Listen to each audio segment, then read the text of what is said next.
दीन इस्लाम लाल पैगाम लेके गया उत शरीयत करी काजी सो मुलाकात लिख के भेजी तित। तो औरंगजेब का एक काजी था, तो उसका नाम था शेख इस्लाम। पहले भी उसको जयपुर में, अजमेर में वो था, तो वहाँ भी उसको पैगाम भिजवाया था। तो एक मलुक चंद नाम के सुंदर साथ वहाँ जाकर के उसको संदेश दे के आए थे, तो उसने कुछ ध्यान नहीं दिया। तो इस बार पता चला कि वो लश्कर, वो तो ग्वालियर के पास में तो आया हुआ है।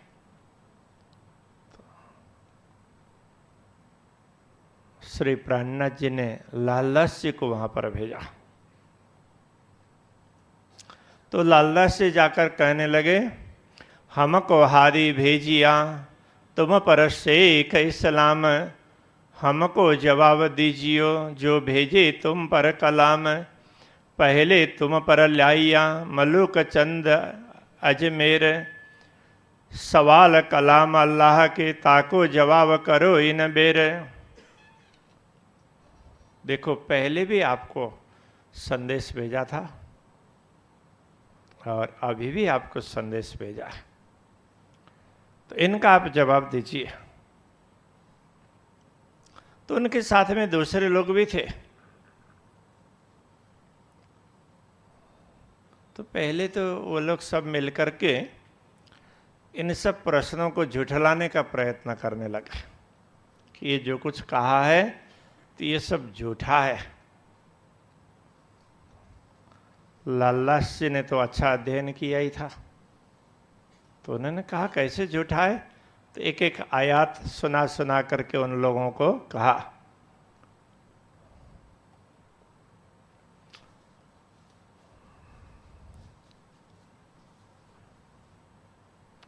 फिर ये भी कहा कि हमारे पास जो भी पुस्तकें किताबें हैं उनके आधार पर हम आपको कह रहे हैं, तो ऐसा नहीं है। इस प्रकार लिखी हुई कोई पुस्तकें, कोई किताब आपके पास हो तो आप बताएं। तो किसी के पास उसका उत्तर नहीं था। लालदास जी ने अच्छा ललकारा। तो शेख इस्लाम कहने लगा, आज तो देखो शाम हो गई है, तो अब कल सुबह मिलना। प्रातः समय तुम आइयो तुमको कहें हम, अब तो हम जात हैं प्रातः को कहियो तुम। तो दूसरे दिन लालदास जी और नूर मोहम्मद दोनों गए। भाई बातें शेख इस्लाम सो तहाँ बैठे थे यार, मंगाए किताब सवाल के करने बैठे विचार। तो वहाँ काफ़ी चर्चाएं हुई। तो श्री लालदास जी ने बहुत अच्छी तरह से समझाया। तो उनके पास में कोई उत्तर नहीं रहा। जवाब न होवे सवाल का, पहुँचे ना हकीकत। तो यथार्थ को समझ नहीं पा रहे थे। तब गुस्सा लेके बात कही मुख सकत। तब गुस्सा करके और बात करने लगे। कई बार ऐसा होता है, तो किसी को कुछ समझ में ना आए तो वो नहीं बताएंगे कि हमें समझ में नहीं आ रहा है। परिवारों में भी ऐसा होता है। बच्चे आपको पूछें तो आपको ख्याल नहीं है, तो उनको नहीं बोलते कि मुझे ख्याल नहीं है, तो गुस्सा करने बैठ जाएंगे। जब कभी मिले, बैठने पूछने बैठ गए, तो समय नहीं देखते हैं, ये नहीं देखते हैं, तो ये नहीं विचार करते हैं कि हमें नहीं आ रहा है।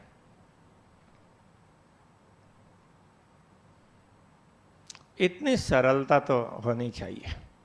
हमें जो चीज़ पता नहीं है तो ये कहने में क्या शर्म है। ऐसा थोड़ा होता है कि सबको सब वस्तुओं का ज्ञान हो। तो कई बार साधारण सी बात होती है तो हमें पता नहीं होता है, नहीं है तो नहीं सही, तो कोई बता देंगे तो समझ जाएंगे।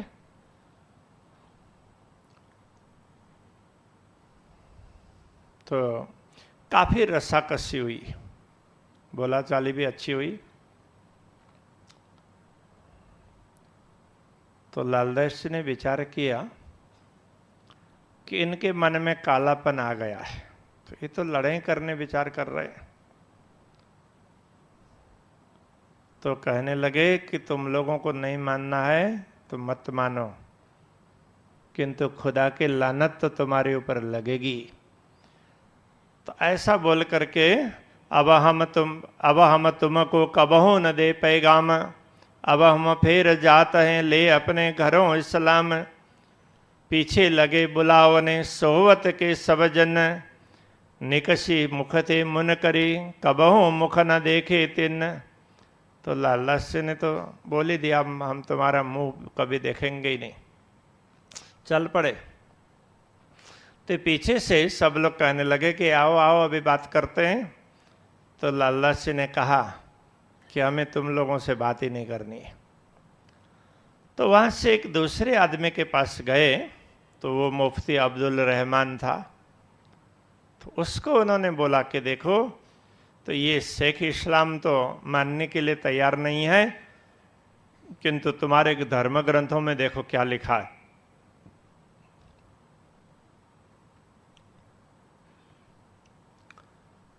तो वो कहने लगा, तब जवाब मुफ्ते दिया, रसूल आवे बखत क्यामत। रसूल तो क्यामत के समय पर आते हैं भाई, सो तो अजू दूर है, तो मैं आज ले आए क्यामत, ये तो बहुत बाकी है समय। तो लालदास जी कहने लगे, तुम्हें कैसे पता चला कि दूर है, कहाँ लिखा है? तो ये दिखाओ। तो वो चुप हो गया। तो कोई पुस्तक है, कोई किताब है तो ले आओ, तो हमें देखेंगे, यदि हमें पता नहीं है तो हमें पता चल जाएगा।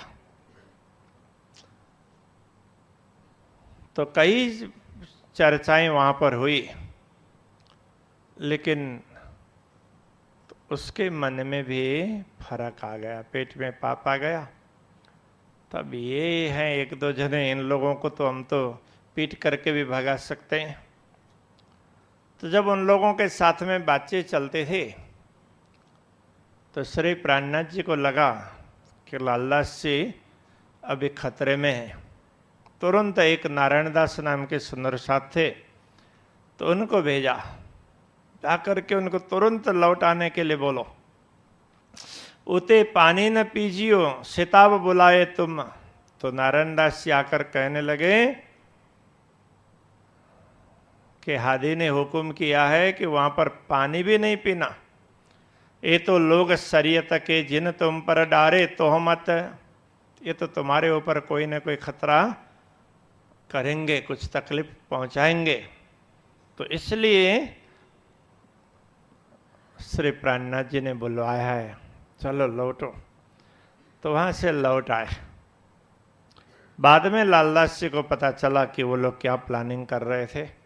तब कहते हैं, तब शुक्राना राज का बड़ा जो देखा इत, काल के मुखते काड़ के राखे पनाह में साबित। तो उनको लगा कि देखो कि राज्य तो हमेशा सिर पर है, तो जब कहीं भी मुसीबतें आती हैं तो वहां से वे निकाल देते। तो काल के मुंह से तो हमें निकाल काढ़ा और अपने शरण में रखा, तो ये राज्य की बहुत बड़ी कृपा है। तो इस तरह से बुरहानपुर में काफी रस्साकसी होती है। तो बुरहानपुर से चल करके अब आगे बढ़ते हैं एक आकोट नाम के स्थान पर। तो वहाँ लगभग 4 महीने तक रहे। तो वहाँ भी ऐसे काफी रस्साकसी हुई। इस प्रकार की। किंतु तो वहाँ उन्होंने एक बड़ा सुंदर कार्य किया। वहाँ से सब जगह सुंदर साथ को पत्र भिजवाए। तो ऐसा ऐसा हुआ है, यहाँ तक बात पहुँची है, देश विदेश के सब लोगों को समाचार दिया। तो उनमें से तो कई लोग वहाँ क्या चल रहा है समाचार लेने के लिए, दर्शन के लिए आना चालू हो गया। जब वहाँ से दूसरे स्थान पर जाते तो कहाँ जाना है, किस तरह से करना है, पहले से योजना बनाकर तो सबको समाचार भी दे देते थे। फिर भी कोई वहाँ पर चले आए तो उनको बताया करते थे कि हम यहाँ से वहाँ जा रहे हैं। कोई भी आए तो बता देना। तो वहाँ 4 महीने रुके। इस अवसर पर नित्य चर्चा होती थी। अनेक नर नारी वहाँ आकर के चर्चा कथा का लाभ लेते थे। तो वहाँ पर अनेक आत्माएं भी जागी।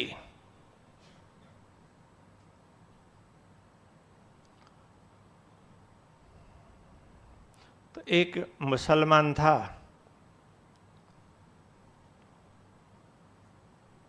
अब्बल खान नाम का। तो उसको श्री प्राणनाथ जी की चर्चा बड़ी अच्छी लगी। उसके भाई लोग नहीं मानते थे।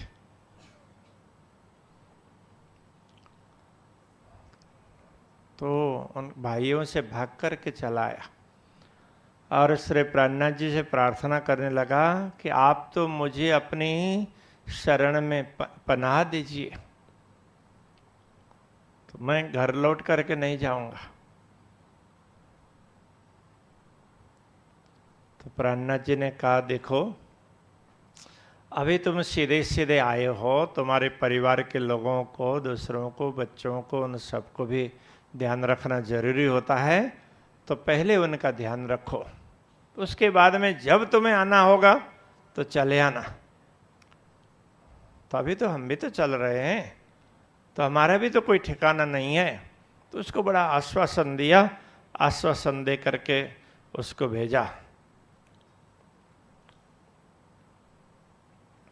तो वहाँ आकोट के चौधरी ताको भई पहचाना। तो वहाँ के चौधरी थे, उनको श्री प्राणनाथ जी की बात बहुत अच्छी लगी। जब वो धर्मशास्त्र की बात करते थे, एक परमात्मा की बात करते थे, ब्रज की लीला की बात करते हैं, तो मानो ब्रज की लीला सामने हो रही हो, ऐसा लोगों को अनुभव होता था। रास की लीला की बात करते हैं तो मानो रास ही चल रहा हो, तो लोगों को ऐसा आभास होता था। तो उसको लगा कि ये संत तो बड़े ही पहुंचे हुए हैं, तो इनको गुरु बनाना चाहिए।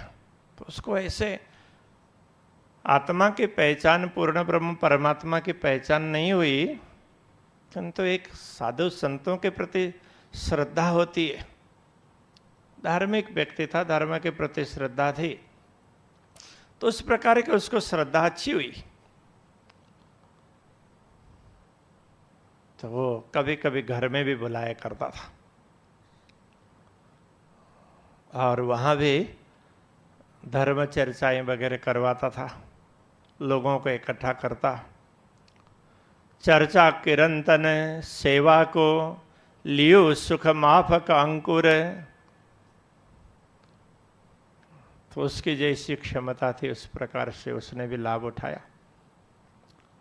तो वहां पर एक ब्राह्मण शुकदेव नाम का, वो श्री प्राणनाथ जी के शरण में आया।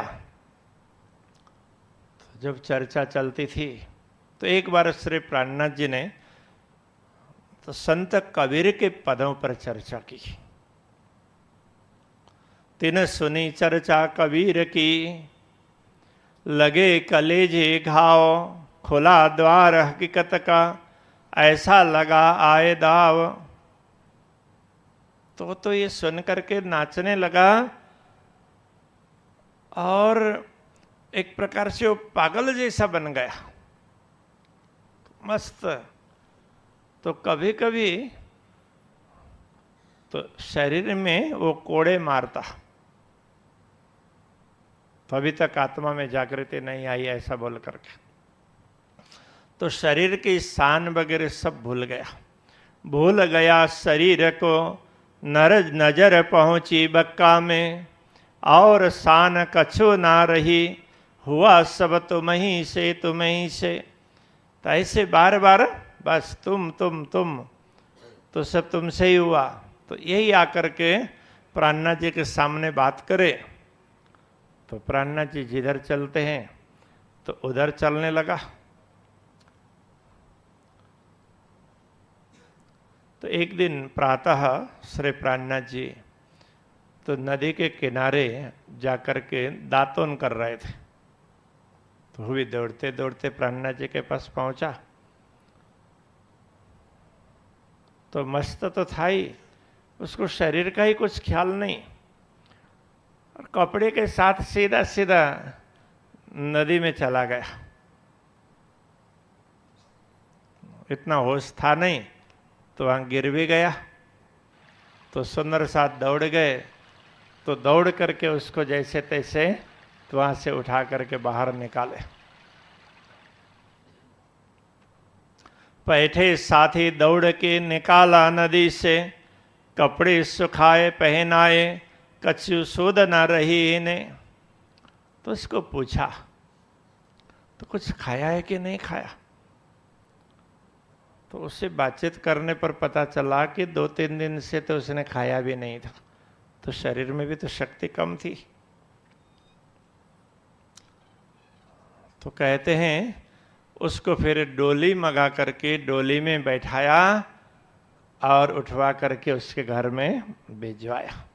डोली में बैठाए के पहुंचाया अपने ठौर, अंकुर माप कौन लिया पावे न ज्यादा और। तो उनको जितना प्राप्त होना था उतना प्राप्त हुआ, तो घर चले गए।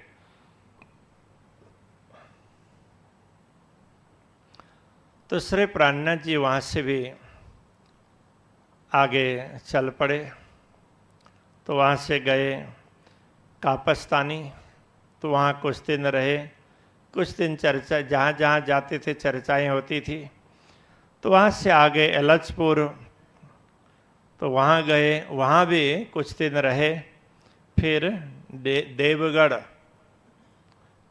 राम टेकरी, तो उधर चले गए। तो राम टेकरी के बाद फिर वो रामनगर चले जाते। तहाँ से आए देवगढ़, तहाँ रहे दिन 4, राम टेकरी का राजा था, तहाँ किया न किन विचार। वहाँ से ती चल के आए रामनगर, भई मंजिलें दरमियान में, ई सुख सब ऊपर। तो उस समय क्या था, काफी सुंदर साथ हो गए थे पूरी टीम।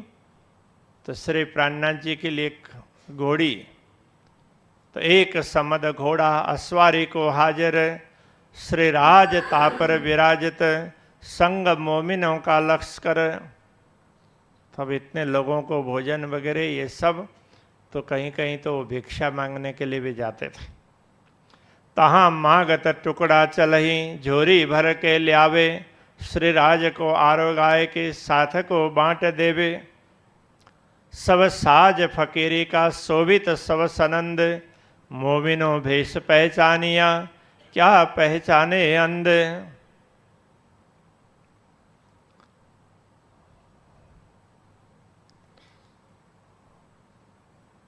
टुकड़े मांग करके भी खाने की परिस्थिति कभी कभी आई।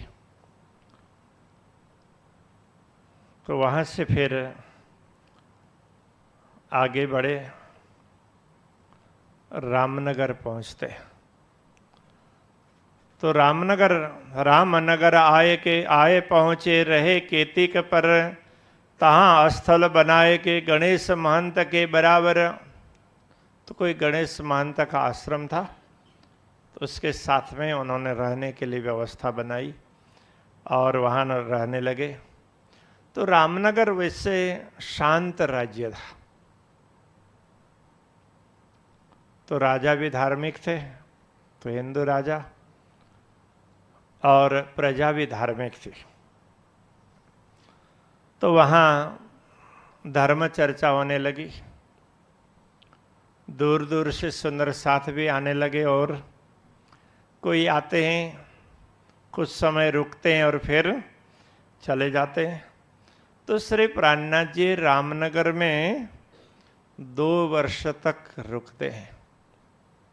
तो 2 वर्ष में तो कहाँ कहाँ से लोग आए, मिले, मिल कर के गए भी, कितने नए आए, कितने पुराने आए। वहाँ भी धर्म चर्चा नित्य प्रति होती थी। ब्रज रास की लीला की चर्चा होती थी, अक्षर अक्षर अक्षरातीत की बात होती थी। तो माया क्या है, जीव क्या है, ब्रह्म क्या है, तो ब्रह्म का धाम किस प्रकार से है, कैसे मोक्ष की प्राप्ति होती है। तो ये दर्शन के विषयों पर भी बड़े सुंदर तरीके से श्री प्राणनाथ जी प्रकाश पाड़ते थे। तो वहाँ के राजा धार्मिक तो थे, किंतु थोड़े से डरते थे। कुछ दरबार के लोग उनको भड़का देते थे। तो ये महात्मा है, उनके पास कोई भी जाता है तो उनका ही बन जाता है। क्या मालूम, वो कोई प्रणाम करता हो तो उसके ऊपर विभूति डाल देते होंगे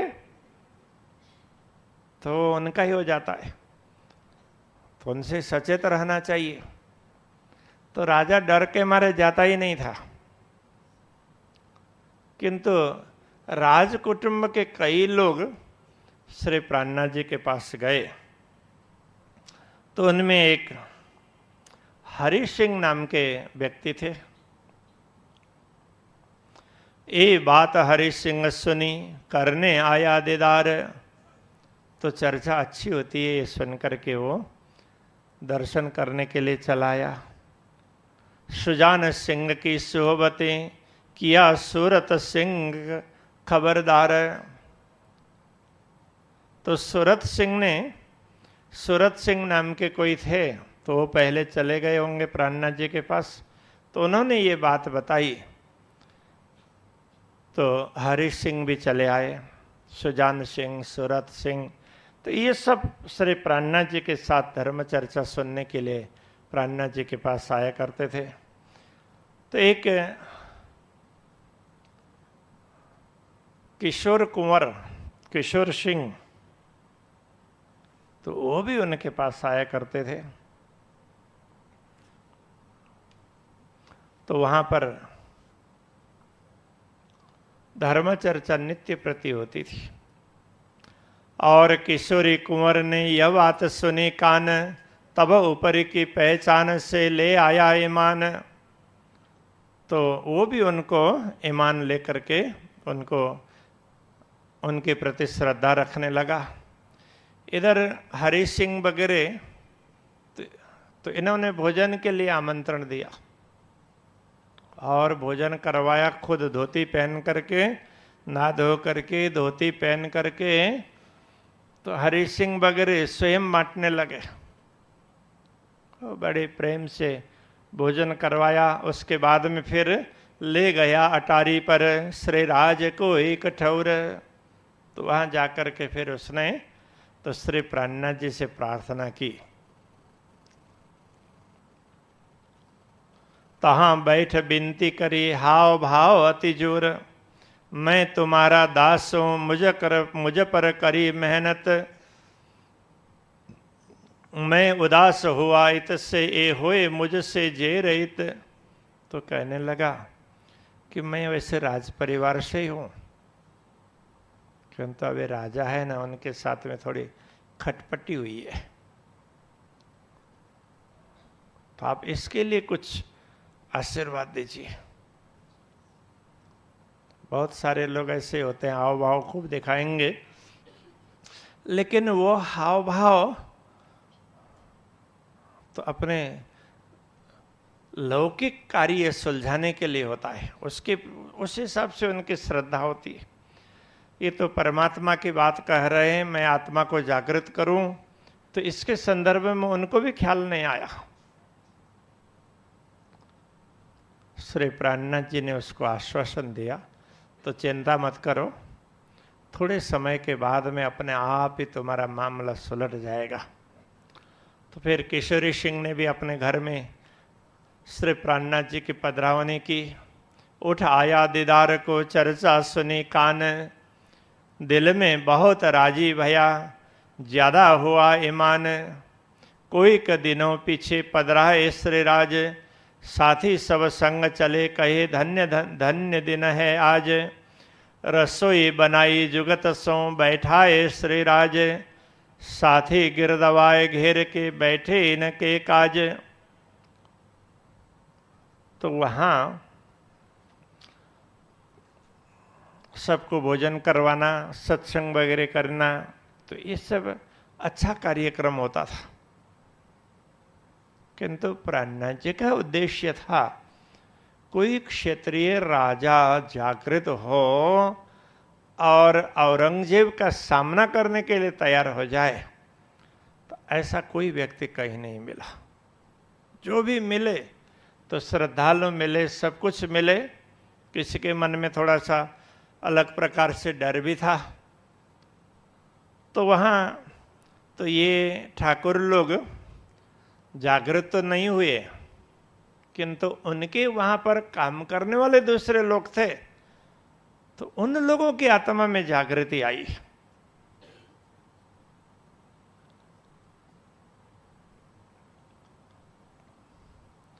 तो इस तरह से वहाँ पर काफ़ी कुछ चर्चाएं चलती रही। कई सुंदर साथ अलग अलग स्थान के वहाँ पर आने लगा। कोई ठट्ठा नगर से आ रहे हैं, कोई पास में बुढ़ानपुर से आ रहे हैं, कोई कहीं से दूर दूर से सुंदर साथ आए। तो इधर से धर्म चर्चाएं खूब चल रही थी।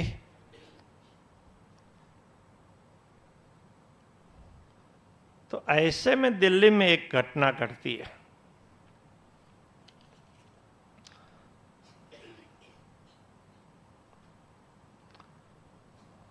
तो ऐसा बना कि दिल्ली में औरंगजेब जब सिंहासन पर बैठने के लिए जाता है तो कहते हैं कि उसको वहां पर सिंह बैठा हुआ दिखाई दिया। तो वो डर गया। तो दूसरे लोगों ने पूछा कि आप क्यों डर रहे? तो कहने लगा, अरे मैं तो वहां तो सिंह देख रहा हूं। तो सब कहने लगे कि ये तो भ्रम हो गया है आपको, तो ऐसा कुछ नहीं है। तो सब ने जाकर के हाथ उत फेरा तो उसको बैठाया। तो कहते थोड़ी देर के बाद में तो वो बैठे बैठे वो सिंहासन उलट गया, तो औरंगजेब भी गिर पड़ा। तो उसको भी बड़ा लगा कि ये क्या हो रहा है। तो दरबारियों को भी लगा। तो किसी ने बोला कि देखो, एक बैरागी आपके पास आए थे और बार बार आपके पास समाचार भेजते रहते हैं। तो ये तो बैरागी के जादू लगता है। तो उसने कुछ किया होगा, पता करना चाहिए।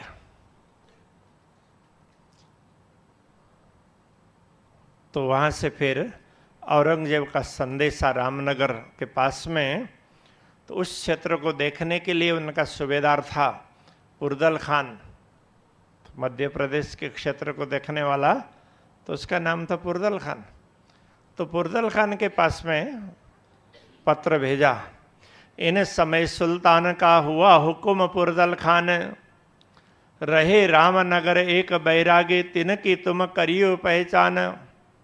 तो रामनगर में एक बैरागी हैं, तो घूमते घूमते वहां पहुंचे, तो उनका पता करना और उनको जैसे तैसे हमारे पास भिजवाना। इस तरह की बात वहां से आई। तो पुरदल खान ने फिर तो अपने सेनापति को भेजा, उसका नाम था शेख खिदर। तो ऐसे उन लोगों की भी एक सिस्टम थी, छोटे छोटे सेनापति, उनके पास में कुछ सेनाएं होती थी। ये शेख खिदर था तो उनके पास में 300 फौज होती थी, उनका ये मुखिया होता था। तो ऐसे कई मुखियाओं का ऊपर उनका मुखिया, तो उनके ऊपर तो ये पुरदल खान हुआ करता था।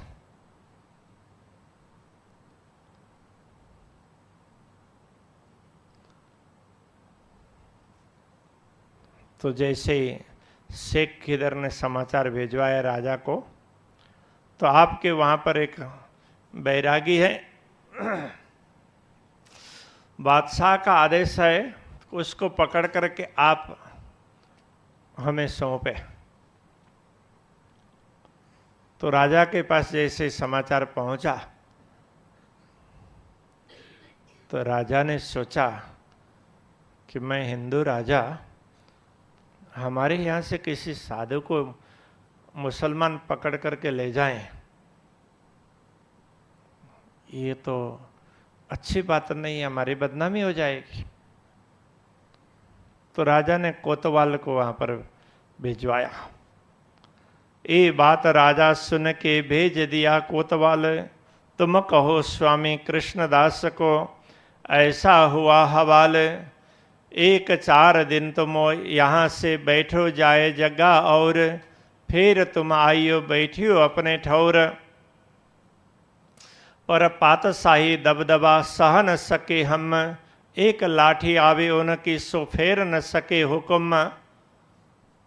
तो इस तरह से समाचार भेजा। देखो कि अभी जिन लोगों का बोला बाला है तो वो कुछ भी कहते हैं तो हमें मानना पड़ता है।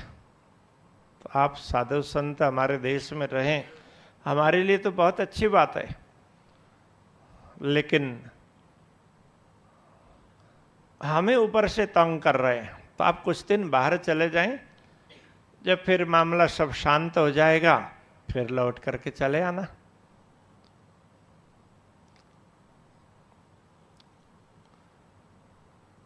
तब श्री प्राणनाथ जी ने कोतवाल को कहा कि राजा को कह देना, हम न डरे पातशाह से, आवे क्यों न शिताब। अरे उसकी सेनाओं की तो क्या बात करते, हम तो स्वयं औरंगजेब बादशाह आएगा ना तो भी डरने वाले नहीं हैं। हम तो राह देखते हैं, क्यों कर बुलावे हम तो राह देख रहे हैं कि वो लोग हमें किस प्रकार बुलाएं, कैसे वो औरंगजेब बुलाएं और उनके साथ में बातचीत हो सके। तो इसलिए आप चिंता मत करो, तो आप अपने जगह पर ठीक रहिए, कोई भी आएगा तो हमारे पास में भेज देना। हम कभी ये नहीं बोलेंगे कि राजा ने हमारी रक्षा नहीं की, तो आप चिंता मत कीजिए। कोतवाल जाकर के राजा को कहता है, तो राजा को विश्वास नहीं होता है। तो राजा ने फिर पठवाया, तुम जाए कहो यों कर, हम तुम सो कहता है अर्ज दूसरी बेर। तो हम दूसरी बार आपसे प्रार्थना कर रहे हैं कि आप यहाँ से चले जाएं, क्योंकि हमें धर्म से डर लगता है। हम अपने धर्म को इसी वास्ते डरत, पकड़ ले जावे तुमको तो शर्म हमारी जात। तो यदि मुगलों की सेना आपको पकड़ करके ले जाए तो हमारी इज्जत कहाँ रहेगी, इसलिए आप चले, जो कुछ दिन के लिए भी चले जाएं। फिर कोतवाल ने आकर के कहा, तो श्री प्राणनाथ जी कहते हैं, अरे तुम चिंता मत करो, राजा को बोल दो तुम कछो ना करो फिक्र, हम समझ लेंगे इनको, आओ ने देव हमारी नजर। अरे हमारे पास में पहुंचने तो दो, हम उनके साथ में निपट लेंगे। तो 2 बार समाचार भेजने के बाद में भी श्री प्राणनाथ जी ने निडर होकर के जवाब दिया। तो राजा सोचने लगे कि ये कैसे संत हैं, तो इनको तो कोई डर ही नहीं लगता है। फिर उन्होंने अपने भाई सुवंश राय को बोला कि तुम जाकर के कह दो, क्यों न डरत ही तुम पातशाही लोगन से, पीछे क्या करोगे हम, जब तुमको पकड़ के ले जाए हजूर सुल्तान, तब हमारे दिल में बड़ी होए बदनामी सुने कान। तो राजा को तो अपने प्रतिष्ठा की बात थी। तो राजा के भाई चले गए, जाकर के उन्होंने प्रार्थना की। तो प्राणनाथ जी ने यही जवाब दिया, आप चिंता मत करो, हम कभी ये नहीं बोलेंगे कि आप लोगों ने रक्षा नहीं की। हम तो चाहते हैं कि औरंगजेब की सेना आए और हमें उठा करके उनके पास तक पहुंचाए, हम उनके साथ धर्म चर्चा करें। किसी को आने तो दो, तो उनका हम पूरी तरह से सामना करेंगे। तब सुवंश राय जाकर के राजा को कहने लगे, हमने तो उनको बहुत कुछ बोल दिया है, मारपीट किए बिना जो कुछ बोल सकते थे वो सब बोला, लेकिन वो नहीं मानते, तो नहीं मानने दो, कोई बात नहीं।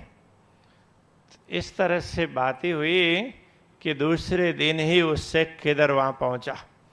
यूं करते दूसरे दिन शेख खिदर पहुंचे धाए, मुलाकात राजसों करी पहले ही बताए, हम आए तीन काम को पकड़ देओ बैरागी तुम बैरागी को पकड़ करके हमारे हवाले कर दो, तो यदि आप उसकी रक्षा करोगे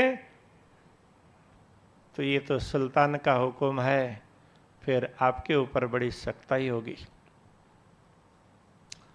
तब राजा ने बोला कि देखो, तो आपको जो करना हो कर लो, तो उनको पकड़ करके ले जाओ, हमें कोई आपत्ति नहीं है, हमें कोई तकलीफ नहीं है, तुम जाओ। तो सुल्तान ने कहा है तो उनका हुक्म हम सिरोधार्य करते हैं, किंतु पकड़ करके आप ही ले जाओ। सो हम चढ़ाया सिर पर, जो तुम आए हम पर ले सुल्तान हुक्म, सो हम चढ़ाया सिर पर ले जाओ बैरागी तुम।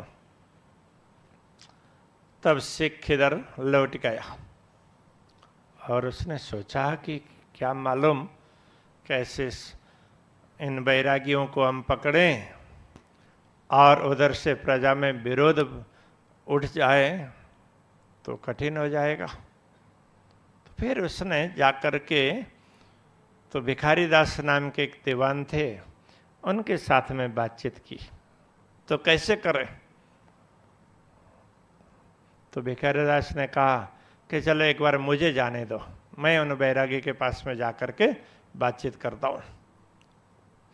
भिखारी दास विदा होए के आए हादी कदम, कदमों लगा सेजदा किया, हम आए ऊपर तुम, क्या तुम्हारी खबर है आया पातशाही फुरमान, हम आए तुम्हें पकड़ने ले जाएंगे पास सुल्तान। तो वो भी डराने लगा। तो श्री प्राणनाथ जी को तो कोई भय था ही नहीं, तो कहने लगे कि बहुत अच्छी बात है, हम तो यही चाह रहे हैं, हमको तो यही चाहा, जो हमको ये याद करें, कोई हमको तो पहुंचाए, तुम ले हमारी खबर, वाकिफ हो हकीकत सुनावे चर्चा तुमको, सब समझो तुम्हें। तो कहा कोई बात नहीं, तुम्हें पकड़ करके ले जाना, तो पहले बैठ करके कुछ बात तो सुनो। तो उन्होंने फिर धर्म चर्चा उसको सुनाया। देखो ये सृष्टि कैसे चलती है, तो समय समय पर परमात्मा की शक्ति कैसे आती है, तो परमात्मा एक कैसे हैं, सारे धर्म ग्रंथ एक ही परमात्मा की बात कैसे करते हैं। तो ये सारी बातें श्री प्राणनाथ जी ने समझाई और साथ साथ में यही कहा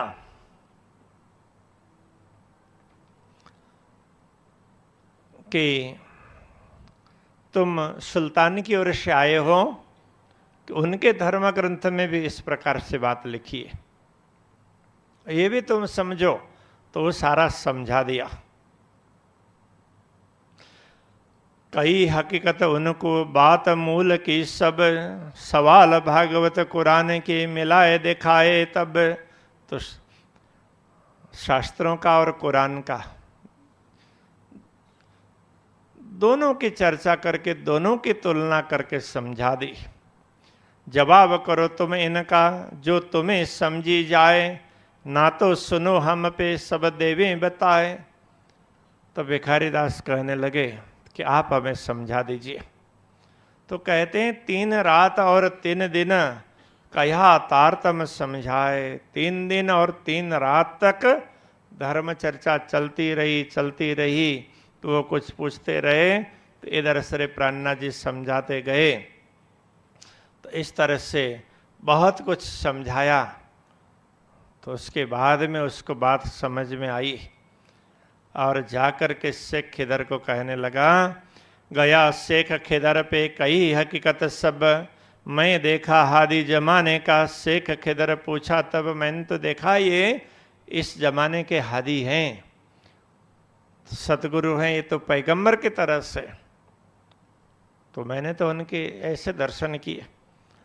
तो शेख खिदर पूछने लगा कि ये कैसी बात तुम कर रहे हो। तो भिखारी दास ने उनको सब समझाया। तो ऐसे ऐसे उन्होंने हिंदू धर्म ग्रंथों के आधार पर तो समझाया ही, किंतु कुरान के आधार पर से भी समझा दिया कि कयामत की निशानियां क्या है, दाबातुल अर्ज क्या है, अस्राफिल कैसे सूर फूकेंगे और कैसे मुर्दे खड़े हो जाएंगे, सारी बातें समझा दी। तो शेख खिदर कहने लगा तो मुझे भी दर्शन के लिए जाना चाहिए, तो चलो उनसे समय लेकर के आओ। फिर भेजा और शेख खिदर भी श्री प्राणनाथ जी के चरणों में पहुंचा। शेख आए के पहुंचिया लई भीड़ अपनी। तो उसके साथ में तो फौज तो थी, सबको लेकर के वो भी चल पड़ा। देख दीदार कदमों लगा पाए अपने वतनी। दर्शन करते ही भिखारी दास ने तो पहले कहा ही था, तो उसको अच्छा विश्वास हो गया था। तो जा करके चरणों में पड़ा और उसको लगा कि ये तो हमारे ही घर के हैं। होने लगी चर्चा क्यामत का मजकूर। तो श्री प्राणनाथ जी को तो उसको शास्त्रों की बात तो समझानी नहीं थी, तो उसको कुरान की बातें समझाई, कुरान हदीस। तो इन ग्रंथों में क्या क्या समझाया है। सनंद सुनी तिनने सब देखा हक जरूर। जब एक एक प्रसंगों को सुनता गया तो उसको लगा रही ये तो खुदाई रहमत से ही इतना कह रहे हैं, ये संभव है, हर कोई व्यक्ति तो ये सब कर नहीं सकता। तो उस समय क्या था, वहां कुछ दूर कुछ पठान लोग रहते थे, उनकी बस्ती थी।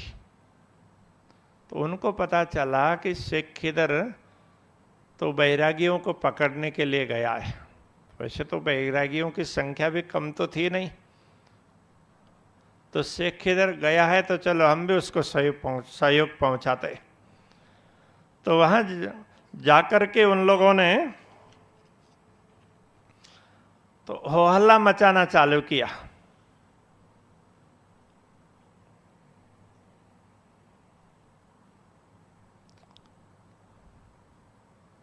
तो तुम लोग बैरागी हो, गले में माला पहनी है, ललाट पर चंदन है और फिर कुरान पढ़ते हो।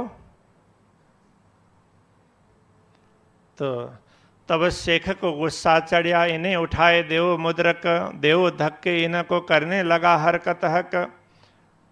तो सबों ने दही लानत उठाया, मजलिस से स्याह मोह ले उठिया, बैठा दज्जाल इनमें। तो उस समय शेख खिदर ने उन लोगों को धमका करके वापस भेज दिया। तो शेख खिदर काफी समय तक रह करके तो श्री प्राणनाथ जी से चर्चा सुनता रहा। तो कहने लगा कि अब मैं क्या संदेश भेजूं सुल्तान को। तो प्राणनाथ जी कहने लगे, तो तुम्हें जो ठीक लगे, तुमने जो कुछ देखा, जो समझा, तो वही भेज दो।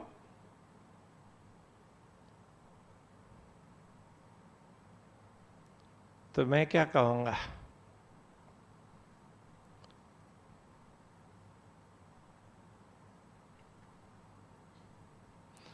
तो कहने लगा कि मुझे तो कुछ मालूम नहीं है, हमें तो उन्होंने भेजा, इसके हिसाब से मैं आया, लेकिन आपके दर्शन करने के बाद में मुझे पहचान हो गई।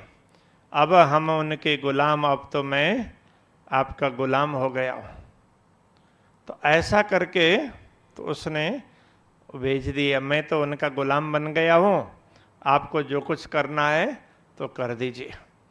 तो एक दिन राजा के पास गया, तो वहाँ के रामनगर के राजा के पास जाकर के कहने लगा कि अरे, तो इतने बड़े महात्मा तुम्हारे यहाँ पर राज्य में है, तुम कभी दर्शन करने नहीं गए? तो राजा कहने लगे, कल तो तुम पकड़ने के लिए आए थे, तो आज कहते हो ये बात क्या है? तो शेख खिदर कहता है, देखो ये तो मुझे भेजा था, पकड़ करके लाओ, इसके लिए मैं आया था, लेकिन उनके दर्शन करने के बाद में मैं उनका गुलाम हो गया, मैं उनकी पकड़ में आ गया, मैं क्या पकड़ूंगा अब? और तुम्हें शर्म भी नहीं आती है, कभी दर्शन करने भी नहीं गया? तो राजा ने कहा कि मैं भी जरूर जाऊंगा, लेकिन मन में भय था। तो तब लोगों ने कहा राजा को, सुकन्या है इनके पास भूर की सो साथ रहे मोमिन, इनके पास तो विभूति है, तो वो किसी के ऊपर भी डाल देते हैं, वो उनका ही बन जाता है। जो कोई वहां जाता है सिर पर डारत तिनके, सोई उनका होता है, तुम समझ जाइए उस सुवत में। तो राजा को कहने लगे कि आप सोच समझ करके जाना। तो राजा कहने लगा कि देखो, अब शेख खिदर कह रहा है, मुझे तो उसके लिए भी जाना तो पड़ेगा, मैं चला जाऊंगा, लेकिन उनके नजीक नहीं जाऊंगा।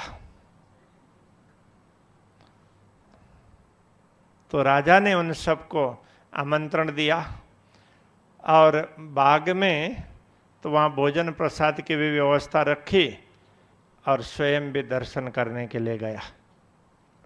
किंतु दूर से ही जाकर के और खड़े खड़े ही प्रणाम करता है, तो वहाँ जाकर के उनके चरणों में शीश नहीं झुकाता है। तो उसको ये डर है कभी उसके ऊपर वो राख उख ना डाल दें, कभी मैं फंस न जाऊं। तो इस तरह राजा दर्शन के लिए तो गए, लेकिन तो राजा कुछ लाभ नहीं ले सके। तो शेख किधर कहने लगा कि अब आप बताइए, कुछ इस सब से मैं पुरदल खान को समाचार दे दूं। तो कहते के दिन शेख रया लिख भेजी पहचाना, कहते के लोग शेख के रह गए जिनको जोर ईमान। तो शेख भी कई दिनों तक तो रहा, और उसके साथ के कई लोग थे, उन्होंने फौज छोड़ दी और श्री प्राणनाथ जी की सेवा में रह गए। भिखारी दास भी उनके वहाँ नौकरी करते थे, तो भिखारी दास भी उसको वापस पहुंचा करके लौट आए। तो जैसे ही इधर तो ये बना, तो वहाँ पर एक घटना घटती। तो उस समय तो वहाँ एक बीमारी चली, तो जैसे महामारी वगैरह होती है इस प्रकार से, तो कई लोग उनके चपेट में आए। तो उनमें श्री प्राणनाथ जी के साथ आए हुए लोग भी थे। श्री लालदास जी लिखते हैं कि जिनको भी बीमारी आ जाती है तो वो थोड़े समय के बाद में मर ही जाते हैं। तो कहते हैं एक को उठा करके स्मशान में जा करके दाह संस्कार करके लौट आते, इधर दूसरा तैयार होता। ऐसी परिस्थिति उस क्षेत्र की बनी। तो श्री प्राणनाथ जी को भी लगा कि सुंदर साथ भी सब घबरा रहे हैं, तो उन्होंने अक्षरातीत धामधनी से बड़ी प्रार्थना की। तो फिर कहते हैं कि धीरे धीरे वो बीमारी टल गई। तो कुछ समय बाद तो वहाँ फिर पुरदलखंड का नाम लेकर के एक दूसरा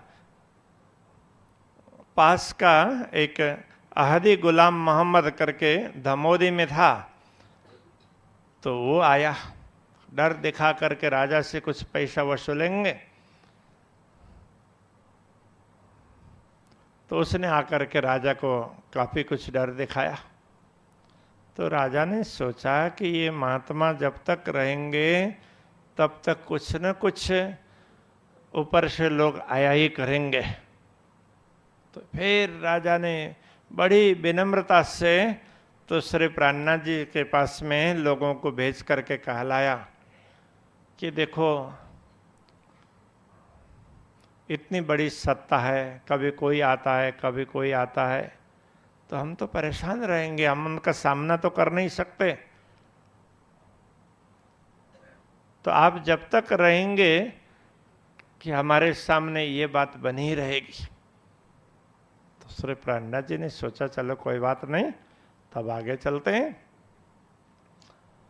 संवत 1739 मास आगन सुदी 10 में चले रामनगर से फिर आए पहुंचे गढ़े में। तो संवत 1739 का समय, मंगशिर महीना, तो मंगशिर सुद 10 को वहां से निकले और वे फिर गढ़ा पहुंचे।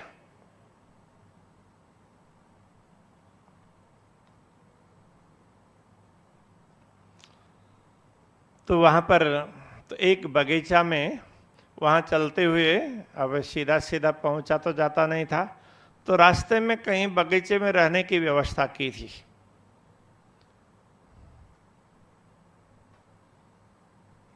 तो वहां पर वही अहदी गुलाम मोहम्मद, उसके कुछ शागिर्द थे। तो उन लोगों ने सोचा ये लोग इधर आ रहे हैं तो इनको लूट लिया जाए। तो वहां बगीचे में ठहरे थे। तो रात के समय पर उन्होंने जाकर के धावा बोला। तो श्री प्राणनाथ जी के साथ में भी काफी लोग थे। तो कहते हैं 4 प्रहर तक पूरी रात ऐसे पूरा संघर्ष रहा और सुबह होते होते वो सब भाग गए। तो उन लोगों को ऐसा लगा कि हम तो वहां गए तो सनंद हादी ने कही सुनते ही हुई जेर, दिन उगते पहले भागे बड़ी हुई हमें खैर, ये तो बली खुदाए का हमसे बेअदबी कछु होए, तो होता बुरा हमारा हम ठौर पावे सोए।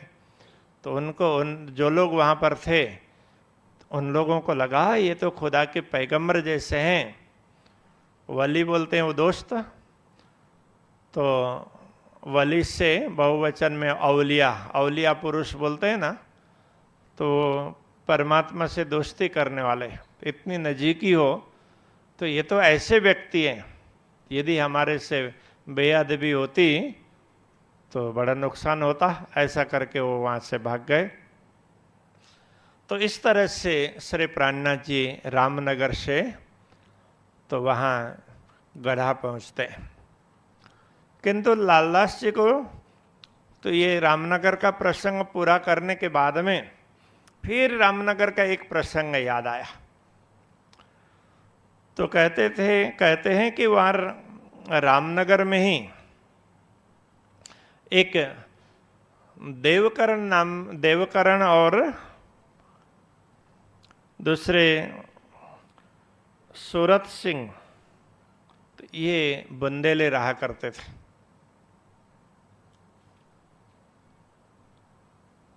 तो सूरत सिंह ने श्री प्राणनाथ जी की बात सुनी तो उसको बड़ा अच्छा लगा। तो उसने श्री प्राणनाथ जी के चरणों में सिर झुकाया। तो उसके बाद में फिर देवकरण को भी समाचार दिया। तो देवकरण भी आए, तो श्री प्राणनाथ जी के चरणों में तो वो भी पढ़े, सत्संग चर्चा हुई। तो श्री प्राणनाथ जी ने बड़े जोश से बातें कही कि धर्म में कितनी हानि हो रही है, तो तुम लोग क्षत्रिय किस तरह से मूक दर्शक बने हुए हो, तो सब राजाओं का संगठन होना चाहिए और सब लोग मिल करके सामना करने चाहिए। तो इस तरह से बहुत कुछ बातें कही। तो ये सब सुन करके देवकरण जी कहने लगे कि आप जो कह रहे हैं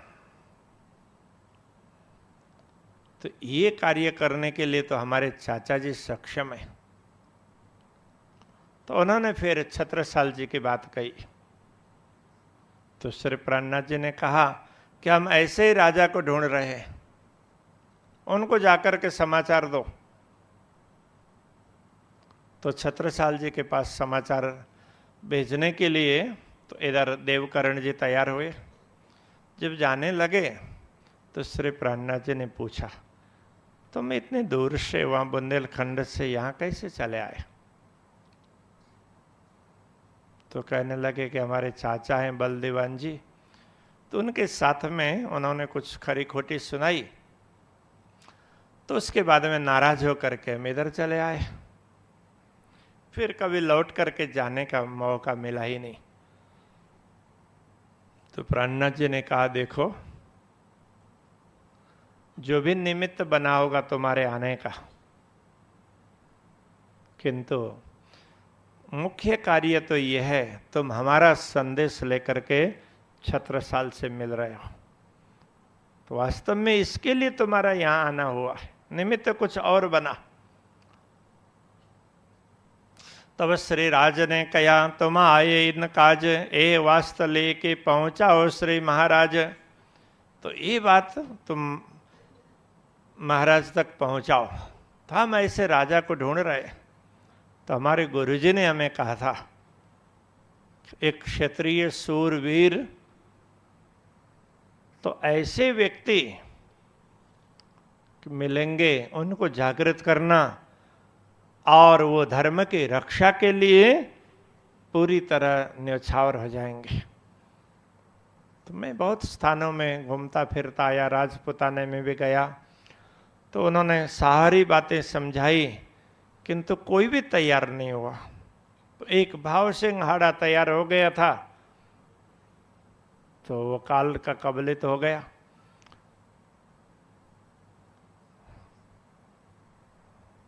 तुमने जैसे छत्रसाल की बात कही, तो मैं भी ऐसे ही राजा को ढूंढ रहा हूं, जाओ तो समाचार दे दो। तो वहां से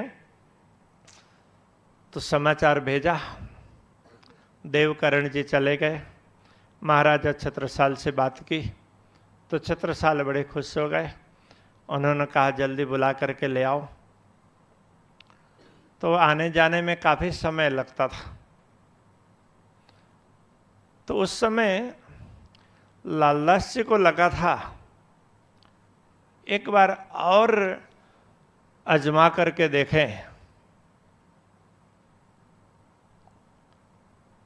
कि औरंगजेब के साथीदारों को फिर दोबारा पत्र भेजे। तो ये विचार करके लालदास जी तो वहां लश्कर जाने के लिए तैयार हो गए थे, थोड़ा आगे बढ़ भी गए थे। तो फिर उस समय चरणदास गबीर उन्होंने विचार किया कि उस समय उनको लगा कि अभी समय नहीं आया है, तो फिर दूसरों को भेजा और लौट करके आए। तो रास्ते में एक धर्माबाई करके बुढ़िया मिली, तो उसने बात की, ये तो पहले भी मिली थी। तो उस बुढ़िया ने वहां पर बात की कि देखो, तो बुंदेलखंड में तुम्हारी चर्चा हो रही है,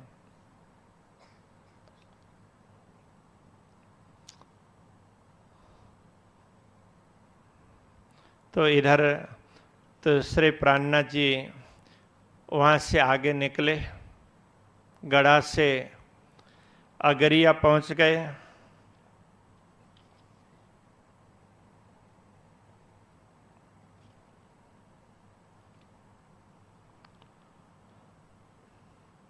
तो देवकर्ण जी लौट करके अगरिया में आए और श्री प्राणनाथ जी से मिले।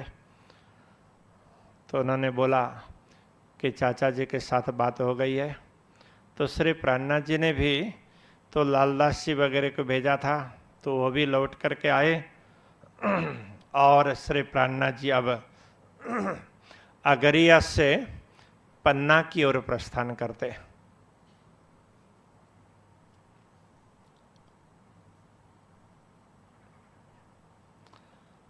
तो पन्ना पहुँचे देवकर्ण जी साथ में।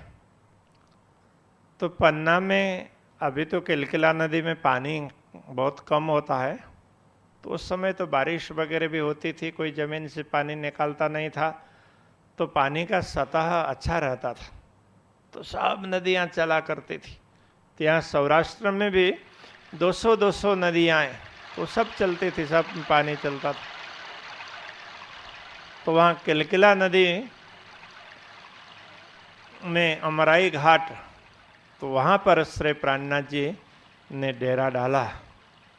और आसपास के लोग आए, दौड़ दौड़ करके आए और कहने लगे कि आप लोग बाहर से आए हैं, परदेसी लगते हैं, तो ये नदी का पानी है, ये विषैला है।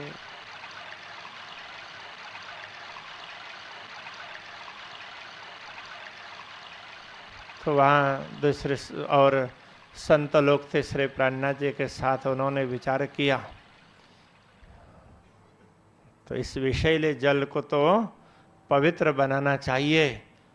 तो कहते हैं श्री प्राणनाथ जी के चरण धो करके तो वो जल नदी में डाल दिया, तो वो विष की नदियाँ अमृत कीनी। तो नदी का पानी का विष वो चला गया। तो श्री प्राणनाथ जी ने वहाँ पर तो डेरा डाला। तो कहते हैं चले अगरिया से परने पहुँचे आए, डेरा किया अमराई में ठौर झंडे की चित लाए। तो वहाँ आने के बाद में उनको लगा कि यहीं कहीं पर तो बैठना चाहिए, उनको वो स्थान बड़ा अच्छा लगा। तो वहाँ से थोड़े आगे तो छोटी सी टेकरी थी, तो अभी जहाँ पद्मावतीपुरी धाम मंदिर बना हुआ है थोड़ी सी टेकरी थी, तो उस समय तो उजाड़ था। तो अभी नीचे ये नदी के घाट पर ठहरे थे, तो उनको वहाँ पर अच्छा लगा कि शायद यहाँ कुछ रहने का स्थान बने, ऐसा उनके मन में आया। तो जैसे नदी का जल वो अमृत जैसा बना, तो हमारे संतों ने इसके विषय में तो बहुत कुछ अच्छा गाया है, अच्छे पद बनाए। श्री प्राणनाथ मन भाए अली मोरे, अली मोहे प्राणनाथ मन भाए। प्राणनाथ मन भाए अली मोहे, प्राणनाथ मन भाए। प्राणनाथ मन भाए अली मोहे, प्राणनाथ मन भाए।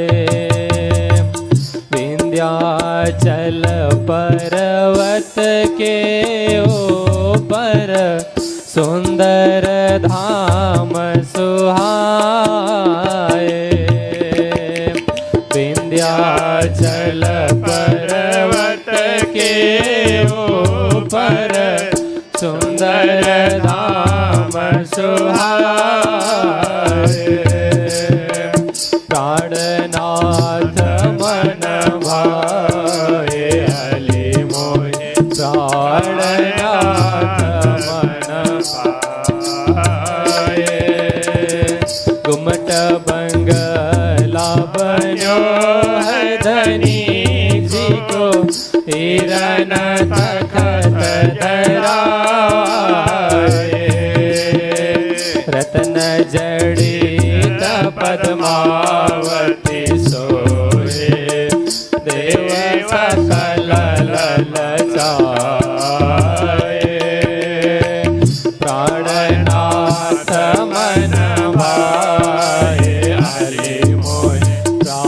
प्राणनाथ मन भाए विष की नदिया अमृत कीन्हो सुख सवन पहुँचाए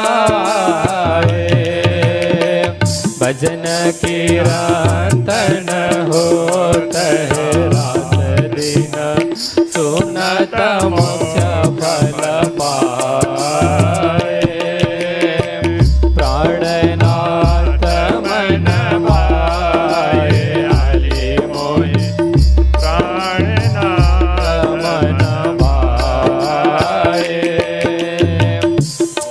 प्राणनाथ मन भाए आले मोहि प्राणनाथ मन भाए श्री कृष्ण कन्हैया लाल की जय।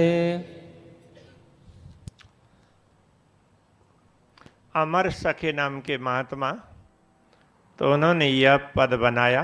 वैसे उस क्षेत्र का पूरा वर्णन किया तो कैसे ये विंध्याचल का क्षेत्र है, वहाँ पर कैसे श्री प्राणनाथ जी ने धाम बनाया, तो ये सारी बातें तो उसी में कहते हैं विष की नदियाँ अमृत कीनी, विष की नदी को अमृत तुल्य बना दी, सुख सबन पहुँचाए।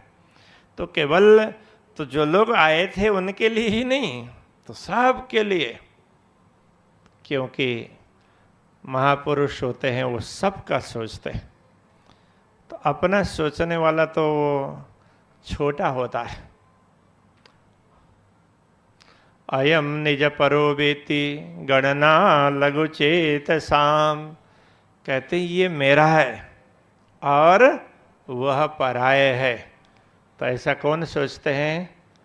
जिनकी समझ छोटी होती है। उदार चरिता नाम तो वसुधैव कुटुंबकम, उदार दिल वाले होते हैं जो सबके लिए सोचते हैं। तो कई बार लोग सोचते हैं कि चलो भगवान सबका भला करे, भगवान बधाનું ભલું કરે, પણ शुरुआत माराથી करे। हाँ, तो इतना धैर्य नहीं, भगवान सबका भला करे किंतु शुरुआत मेरे से करे, तो पहले हमारा भला होना चाहिए। तो ये सोच है। बाकी जो समझते हैं वो सोचते सबके लिए सुख शीतल करूं संसार, तो पूरी दुनिया को शीतलता का अनुभव हो। तो महामती श्री प्राणनाथ जी ने ऐसे प्रयत्न किए हैं। इसलिए अमर सखी भी कह रहे हैं सुख सबन पहुँचाए, तो सबको सुख पहुँचाने के लिए, सबके सुख कारण तू प्रकट भई महामत, तो सबको सुख पहुँचाने के लिए तुम्हारा आना हुआ है। तो वहाँ पर सबने डेरा डाला। तो महाराज छत्रसाल जी को समाचार भेजा कि हम पन्ना पहुंच गए हैं। तो छत्रसाल जी उस समय पन्ना में नहीं थे, मऊ में थे। वहाँ से मऊ काफ़ी दूर है, चल करके जाने में भी तो उस समय तो एक दिन लगता था, तो अभी तो थोड़ा ज़्यादा लगेगा। तो वहाँ समाचार भिजवाया। तो छत्रसाल जी कहने लगे इधर पुरदल खान के ये छोटे छोटे वो सेनापति हैं, इधर अड्डा डाल करके बैठे हुए हैं, तो अभी हमारा आना नहीं बनेगा।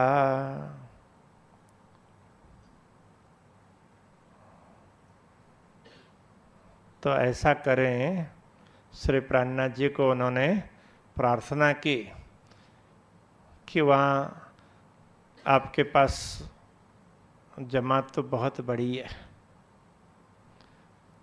तो उनमें महिलाओं को, वृद्धों को, सबको आप वहीं पर छोड़ दें और कुछ गिने चुने लोगों को लेकर के आप इधर पहुंचे। तो आप यहाँ आएंगे तो हमें बड़ी प्रसन्नता होगी। भेजी खबर महाराज को, आप पहुँचे इत आए। तब भेजी कह भेजी महाराज ने, मोहे बने न आवन तित। सात स्वरूप दे को छोड़ के, आप छड़े पधारो इत। तो कारज सब सिद्ध हो वही, हम पावे सुख नित।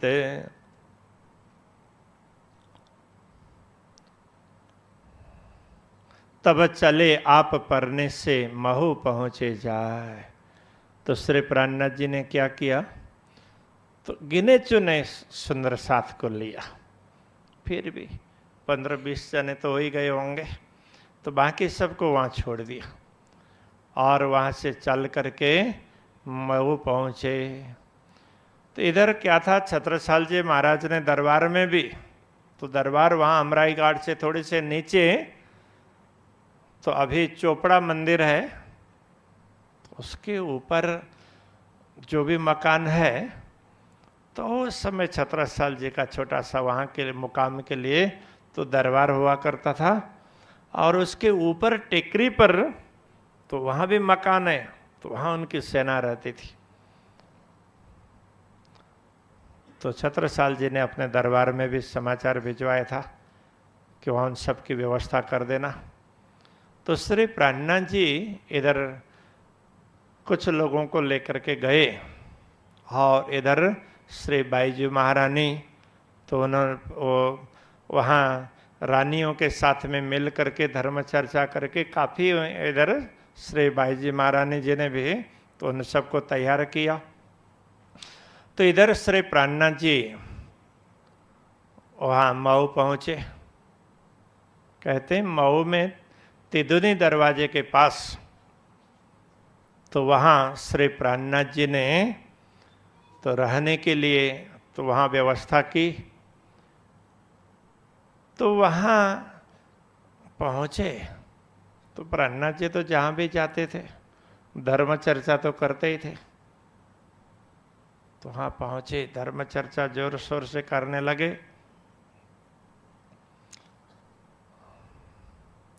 तो इस बीच छत्रसाल जी वेश बदल करके तो वहाँ चले आए। तो आकर के दर्शन किया तो उनको लगा कि हाँ कोई महापुरुष तो हैं, लेकिन जाहिर में नहीं आए। तो सत्संग चर्चा बड़ी अच्छी चल रही थी। तो वहाँ जाकर के फिर तो उन्होंने अंदर महल में कहलाया।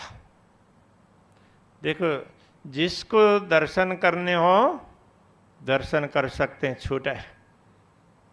तो इधर प्राणनाथ जी के पास दूर से दर्शन करके चले गए, तो उनसे मिले भी नहीं, लेकिन दरबार में जाकर के कहा तो जिनको भी दर्शन करना है दर्शन कर सकते हो, किसी के लिए कोई रोक टोक नहीं। दूसरा दिन हुआ तो शिकारी का वेश बनाया, तो वहां से दूर से ही दर्शन करके चले गए। और उस समय मोर्चेबंदी चल रही थी, तो युद्ध के लिए उनको जाना पड़ता था। तो सुबह दर्शन करके चले गए और जाकर के तो युद्ध करके लौट आए। तो इस तरह कुछ दिन बीते। तो अभी आज मिलन की बात नहीं होगी, हूँ कल होने वाली है। तो इसलिए आप चिंता मत करना। तो श्री प्राणनाथ जी इधर धर्म चर्चा इतनी अच्छी तरह से करते हैं। तो वहाँ दरबार के दूसरे लोग हैं, तो सैनिकों को छोड़ करके वो आते सुनते, तो सबको बड़ा अच्छा लगता। तो बुंदेलखंड में क्या था कि वहाँ पर विंध्यवासिनी देवी जी का मंदिर है, तो बड़ा प्रसिद्ध मंदिर है। तो पहले से ही ये मंदिर है। तो विंध्यवासिनी देवी, विंध्याचल पर्वत, तो विंध्याचल पर्वत की भी एक कहानी है। तो वो बेचारा कि काफी ऊंचा पर्वत था। तो एक बार अगस्त ऋषि चले आए तो पर्वत ने उनको प्रणाम किया। तो पूरा ऐसे दंडवत प्रणाम किया। तो अगस्त ऋषि ने सोचा कि यहाँ पर इस क्षेत्र में इतना ऊंचा पर्वत ये ठीक नहीं लगता है। तो कहने लगे कि मैं दोबारा ना आऊं ना, तब तक ऐसे लेटे रहना। तो कहते हैं कि अगस्त ऋषि फिर उस रास्ते से गए ही नहीं, तो विंध्याचल पर्वत वो लेटा लेटा ही रह गया। अब ये पौराणिक कहानियां, तो ऐसे बात तो जरा सा अजीब जैसी लगती है, तो होगा इसके पीछे कहीं ना कोई कारण।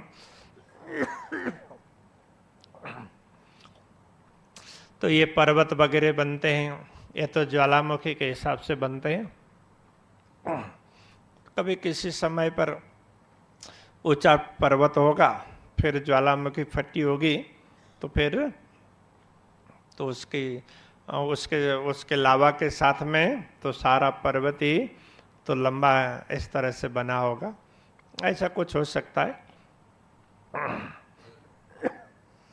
तो ऐसे ये पर्वत वगैरह, पत्थर वगैरह जड़ तो जरूर हैं, लेकिन ये सारे जड़ पदार्थ भी चेतन से जुड़े हुए ही होते हैं। तो इनमें भी थोड़ा थोड़ा परिवर्तन होता है।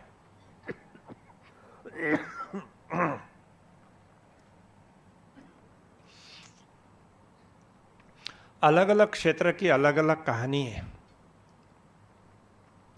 तो बुंदेलखंड की भी अलग कहानी है। तो वहाँ उस क्षेत्र में विंध्यवासिनी देवी की उपासना करते थे। ज्यादातर बुंदेला क्षेत्रीय विंध्यवासिनी देवी को अपना इष्ट मान करके पूजा करते हैं।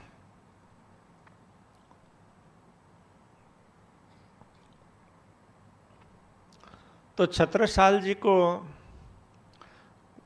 12 वर्ष पूर्व तो जंगल में एक महात्मा मिले थे उसी क्षेत्र में।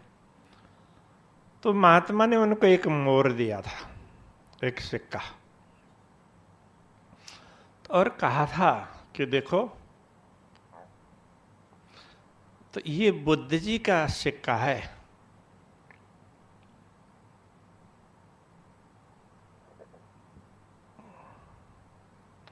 कोई भी व्यक्ति ऐसा सिक्का लेकर के आए, ऐसा सिक्का वाला मिले, तो तुम समझना कि वो तुम्हारे गुरु है, वो तुम्हें मार्गदर्शन दे देंगे। तो उसके बाद तुम कभी भी पराजयी नहीं बनोगे। तो छत्रसाल प्रतीक्षा कर रहे थे तो ऐसे गुरु की। कोई भी संत महात्मा मिले तो वो थोड़ा सा विचार करते, तो हमारे गुरु के लायक हैं या नहीं। तो 12 वर्ष से वो प्रतीक्षा कर रहे थे।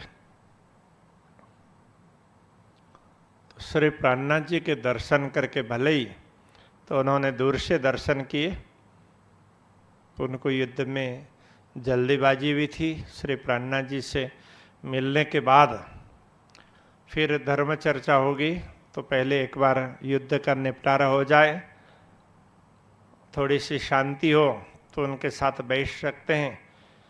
तो ये भाव भी हो सकता है, इसलिए छत्रसाल जी उनसे मिले बिना ही आगे गए।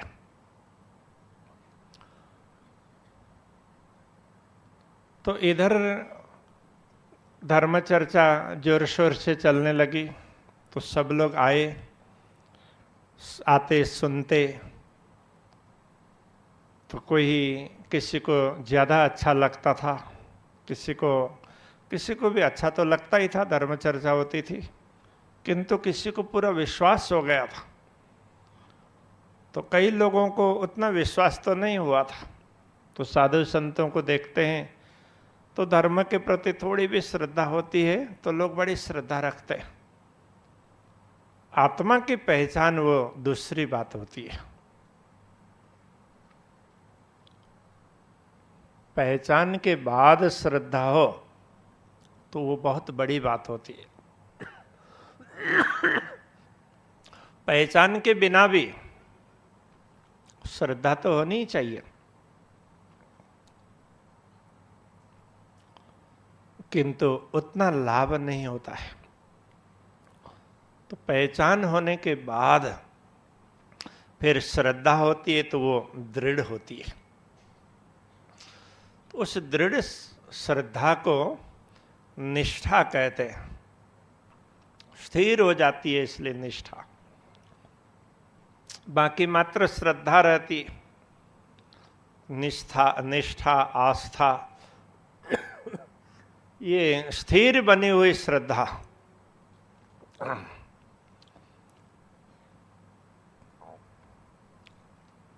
कुछ लोगों में निष्ठा होती है तो अनेक लोगों में श्रद्धा होती है। श्रद्धा बहुत लोगों में हो सकती है, किंतु निष्ठा कभी कभी किसी किसी में होती है। तो एक बार निष्ठा हो गई तब उसमें कभी विचलित नहीं होते। तो श्रद्धा में कभी कभी विचलित भी होते हैं, वो पूरी टिकी हुई नहीं होती है। तो कहते हैं परमात्मा के प्रति निष्ठा होनी चाहिए। श्रद्धा सबके प्रति होनी चाहिए, सद्गुरु के प्रति और पूर्ण ब्रह्म परमात्मा के प्रति तो पूरी निष्ठा होनी चाहिए। तो इसलिए कहते हैं तो किसी से भी मिले अच्छा लगा तो वहीं जाकर के उनकी शरणागति स्वीकार करें, ऐसा नहीं। बहुत सोच समझ करके गुरु बनाना चाहिए। गुरु बनाया तो उनके प्रति पूरी पूरी निष्ठा भी होनी चाहिए। इसलिए कहते हैं ना, समझी बुझी गुरु कीजिए साधु भाई, समझी बुझी गुरु कीजिए, यह तो सौदा परम अमूलक। तो ये सौदा है, बड़ा अमूल्य है। तो अब गुरु के पास सौदेबाजी क्या?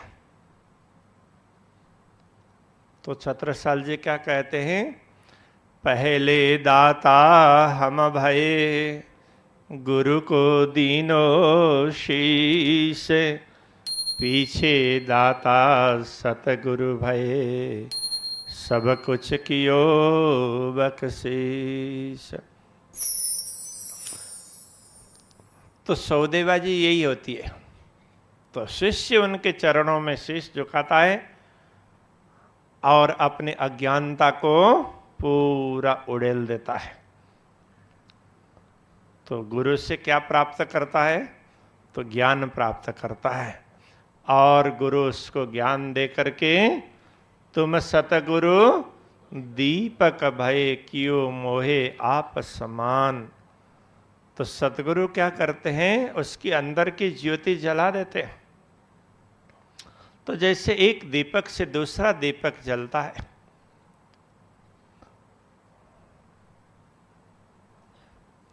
तो दूसरा भी वो दीपक ही बनता है। तो इस तरह से सतगुरु के संपर्क में आने के बाद में जिसके अंदर की ज्योति जल जाती है तो वह आत्मा भी जागृत हो उठती है। इसलिए सदगुरु के संदर्भ में कहा, गुरु कंचन गुरु पारस, गुरु चंदन परमान, तुम सतगुरु दीपक भय कियो जो आप समान। तो सतगुरु अपने समान बना देते। तो जैसे पारस है तो वो लोहे को सोना बना देता है, पारस नहीं बना पाएगा। तो लोहा को भी शुद्ध, सोना को भी शुद्ध करते हैं तो शुद्ध सोना वो कंचन बनता है। तो किसी ने कहा गुरु तो कंचन की तरह से पवित्र है, तो किसी ने कहा गुरु तो पारस की तरह से लोहे को भी सोना बना देते, तो साधारण व्यक्ति को भी कितना महान बना देंगे। तो फिर किसी ने कहा वो तो चंदन की तरह से है, तो खुद घिस जाते हैं और सबको सुगंधित दे देते हैं। तो चंदन के वृक्ष के आसपास के वृक्ष होते हैं, वो भी चंदन की तरह से सुगंध देने वाले होते हैं, किंतु उन आसपास के वृक्षों से दूसरा वृक्ष चंदन नहीं बन पाता है। तो इसलिए कहते हैं सदगुरु है वो तो दीपक की तरह से। तो सदगुरु की प्राप्ति के लिए बड़ा सोच समझ करके जाना चाहिए। तो बड़ा सोच समझ करके तो सदगुरु के चरणों में जाना चाहिए। तो छत्रसाल जी यही विचार कर रहे थे, 12 वर्ष से प्रतीक्षा कर रहे थे तो कोई मिले। और श्री प्राणनाथ जी भी मेरता से ही ढूंढ रहे थे कि कोई योग्य व्यक्ति मिले, योग्य क्षत्रिय। उन्होंने जसवंत सिंह को भी समाचार भेजा था, तो उनसे भी कोई काम बना नहीं। हरिद्वार दिल्ली से लौट करके आमेर चले गए। आमेर का किला बहुत बड़ा है, तो आप लोगों ने कभी देखा भी हो, सुना हो। तो आमेर से वो सांगानेर चले गए थे। जयपुर उस समय बसा नहीं था। फिर उदयपुर, कई जगह पर उन्होंने तो राजाओं को ललकारा। उनको बोला, अरे क्षेत्रीय राजाओं, तुम्हारा काम धर्म के लिए लड़ना है। छूटता है खड्ग क्षेत्रियों से, तुम्हारे हाथ से तो हथियार छूट रहे। तुम उठो, खड़े हो जाओ। तो इस तरह से ललकारा, लेकिन कोई तैयार नहीं हुआ। भाव सिंह तैयार हुए तो परमात्मा को मंजूर नहीं था। तो श्री प्राणनाथ जी भी योग्य शिष्य की प्रतीक्षा कर रहे थे और छत्रसाल जी भी योग्य गुरु की प्रतीक्षा कर रहे थे। तो दोनों का मिलन होता है मऊ में। तो इसके संदर्भ में कहते हैं, कई संतों ने पहले से कहा था जब 39 का साल बीत जाएगा और 40 का साल चालू होगा, उस समय कोई मर्द का चेला बनेगा। तो ये गुरु नानक की वाणी तो ऐसा मान करके लोग पहले से बात कर रहे थे। संभव है कि गुरु नानक की वाणी हो, तो ये राह देख रहे थे। तो ये महाराजा छत्रसाल महामती श्री प्राणनाथ जी के शिष्य बनते हैं, तो ये सारी बातें वहाँ पर पूर्ण होती है। तो ये मिलाप का प्रसंग तो हम लोग कल के लिए रखेंगे। तो आज वहाँ तक पहुँचे, मुकाम, हाँ, मुकाम मऊ तिदुनी दरवाजे पर। तो श्री प्राणनाथ जी ने डेरा डाला है और वहाँ पर सत्संग चर्चा जोर शोर से होती है। तो राजा भी दूर से बिना बताए दर्शन करके चले गए हैं और उन्होंने दरबार में सबको छूट दी है। तो अब आगे की बात कल के प्रसंग लेंगे। अभी के प्रसंग को यहीं रखते हैं। बोलो श्री कृष्ण कन्हैया लाल की जय, श्री निजानंद स्वामी की जय, श्री प्राणनाथ प्यारे की जय। पिया तुम हो तैसी कीजियो, मैं अर्ज करूं मेरे प्रिय जी। पिया हम जैसी तुम दीन करो, मेरा तलफ जाए जीव जी। जीवड़ा तो जीवे नहीं, क्यों मीटे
सुख दाता राम धनी मैं का कहूँ इन बात जी महामति युगल स्वरूप परवर अंगना बलि बलि जात जी पिया अंगना बलि बलि जात जी पिया अंगना बलि बलि जात जी।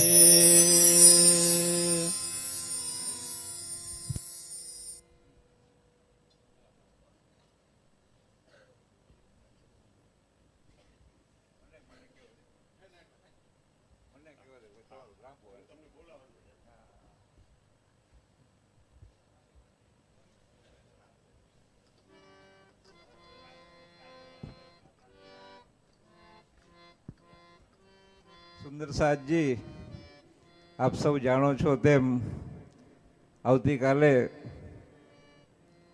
મહામતી પ્રાણનાથ અને મહારાજા છત્રસાલજીનો મિલાપનો પ્રસંગ છે અને એ મિલાપના પ્રસંગે આપણે ખુશી માટે દર વખતે શ્રીફળ વધેરીએ છીએ. તો આ વખતે આ સત્સંગ હોલમાં આ શ્રીફળ વધારી શકાય એવું નથી, કારણ કે લાદી પણ ખરાબ થઈ જાય અને પાથરણા પણ ખરાબ થઈ જાય.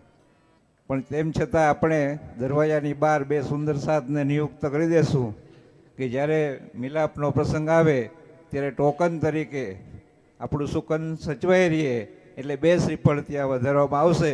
એટલે આવતીકાલે કોઈ શ્રીફળ લાવે નહીં. અને કદાચ તમને એમ થાય કે આ પરંપરા છે અને મારે લાવવું જ છે તો ખીજડાજીમાં વધારી દઈએ, સત્સંગ હોલમાં વધારે નહીં. બીજી એક વાત કે આવતીકાલે આપણા પૂજ્ય બ્રહ્મલીન આચાર્ય શ્રી ધર્મદાસજી મહારાજની 24મી પુણ્યતિથિ છે.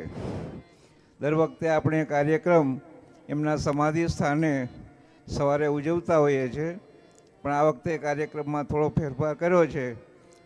એ કાર્યક્રમ આવતીકાલે 4 થી 5 નિજાનંદ ગુરુકુળના પરિસરમાં એમના સમાધિ સ્થાને રાખવામાં આવેલ છે. બધા સુંદરસાદજી ભાઈઓ બહેનોને નમ્ર વિનંતી છે કે 4 વાગે એ ત્યાં આ સમાધિ સ્થાને ઉપસ્થિત રહી અને પૂજ્યપાદ મહારાજશ્રીની આ 24મી પુણ્યતિથિ પ્રસંગે આપણે જે કાર્યક્રમ રાખ્યો છે એમાં ઉપસ્થિત રહીએ. આ વખતે એક બીજો વિશેષ કાર્યક્રમ પણ છે. ઘણા બધા સુંદરસાદજીનું અને ખાસ કરીને આપણા ટ્રસ્ટીઓનું એક સૂચન હતું કે આ સમાધિ સ્થાનો 24 વર્ષ પૂરા થાય છે મહારાજશ્રીની પુણ્યતિથિના, તો આપણે ત્યાં 24 પારાયણ રાખીએ. અને પહેલી પારાયણનો પ્રારંભ એ પણ કાલે થવાનો છે. અને 24 પારાયણ છે એના સ્પોન્સર પણ મળી ગયા છે. એ પણ ખરેખર આપણા માટે આનંદ અને ખુશીની વાત છે. તો કાલની આ પહેલી પારાયણના પ્રારંભમાં અને એમની પૂર્ણાવતીમાં સુંદરસાદજી હાજર રહે એવી ખાસ વિનંતી છે. એક ત્રીજી સૂચના એ છે કે દર વખતે શ્રી 5 નવતનપુરી ધામ દ્વારા છેલ્લા 9 વર્ષથી આપણે શોભાયાત્રા સવારે 9 થી 11 સુધી જન્માષ્ટમીના રોજ કાઢીએ છીએ. તો આ શોભાયાત્રામાં પણ બધા સુંદરસાદજી સામેલ થાય અને એના માટે પણ ખાસ એક વિનંતી કરવાની છે. આપણે ત્યાં 2 મંડળોની વાત મને ખબર હતી, કાલે મને ખબર પડી કે આપણે ત્યાં 4 મહિલા મંડળ છે. બાઈજરાજ મહિલા મંડળ, નવતનપુરી ધામ, કૃષ્ણનગર, પ્રણામી મહિલા મંડળ, યુવા પાર્ક અને મયુર ટાઉનશીપ. વિસ્તાર વધે, મહિલા મંડળ પણ વધે, બહુ આનંદની વાત છે, ખુશીની વાત છે.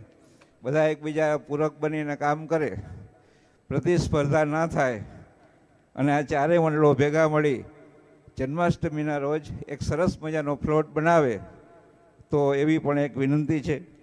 ઘણી બધી દીકરીઓ લાઈવ રાધા કૃષ્ણ છે, ગોપીઓ છે, ગોવળિયાઓ છે, એવા વિવિધ પ્રકારના પોશાકો પહેરી અને આ ફ્લોટમાં સામેલ થાય એ પણ એક અરજ છે.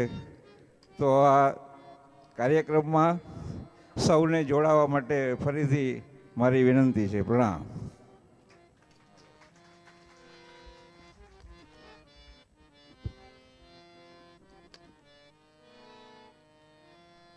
બોલો કૃષ્ણ કનૈયા લાલ કી, સદગુરુ મહારાજ કી, શ્રી પ્રાણનાથ પ્યારે કી, આચાર્ય શ્રી 108 કૃષ્ણમણિજી મહારાજ કી જય. સર્વે સુંદર સાથ કી જય.